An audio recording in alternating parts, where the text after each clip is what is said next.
I'm asleep again. What was it like being covered in all of that special effects? I kind of pretend that it's worse than it is. It's not fun putting it on No. at 5 in the morning, getting cold glue, medical adhesive put on your face, but it dries. And when it dries, it's so well designed, the makeup. It's foam latex and it's very porous. It breathes and it's not so bad. And I've worn, makeups in other projects. Stephen King's The Mangler and my Phantom of the Opera makeup. That was a more difficult makeup. I did a movie in Russia with an eye scar. That burned a little on the application, but it looked so cool. I let them do it to me. And I recently did an episode of Stranger Things. I know. I've heard. And I'm blind in it. I gouged out my eyes and I'm blind.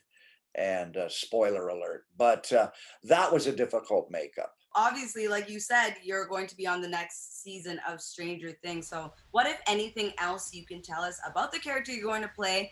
And what was it like being back on set with a bunch of teens?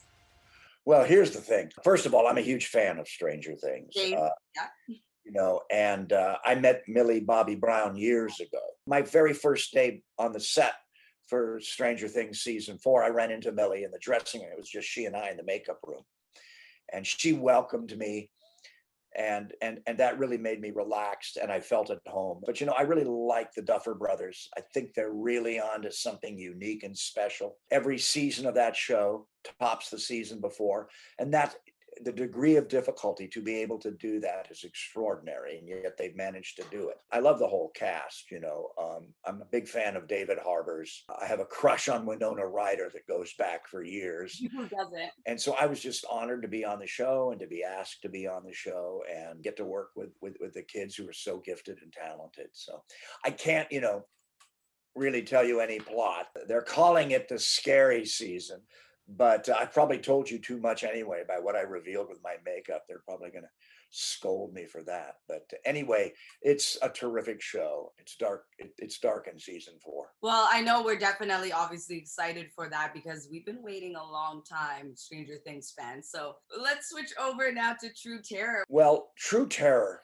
is still a heartache for me. I love doing that show and I love that crew, my writers. I love the idea. And it came out like we thought it was. It was going to be this sort of comfort food for 30 minutes that you would turn on. And it was this strange legends and rumors and folk tales of Americana, even though it's probably disproved by now. All of them at one point or another were taken seriously and printed in newspapers. In fact, if you go to some of those places in America, those legends still prevail, like the old urban legends, of the killer on Lover's Lane. And that's sort of what the show was. One of those talented producers, I'm working on a new project loosely based on America's first serial killer from Chicago, from the Chicago World's Fair.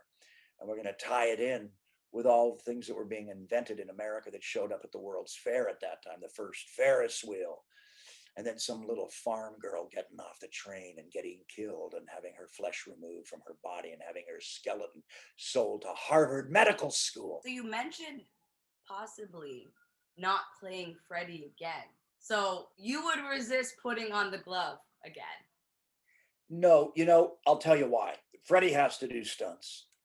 And I've always been able to do some of them, most of them, but I can't repeat them. I think that the powers to be, I think one of their goals, along with anything else, is to reboot the franchise for a new generation using new technologies. So I'm all for it.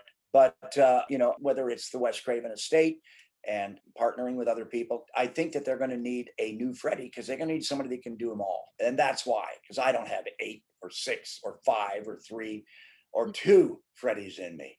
Maybe I've got a half a Freddy in me. I don't know.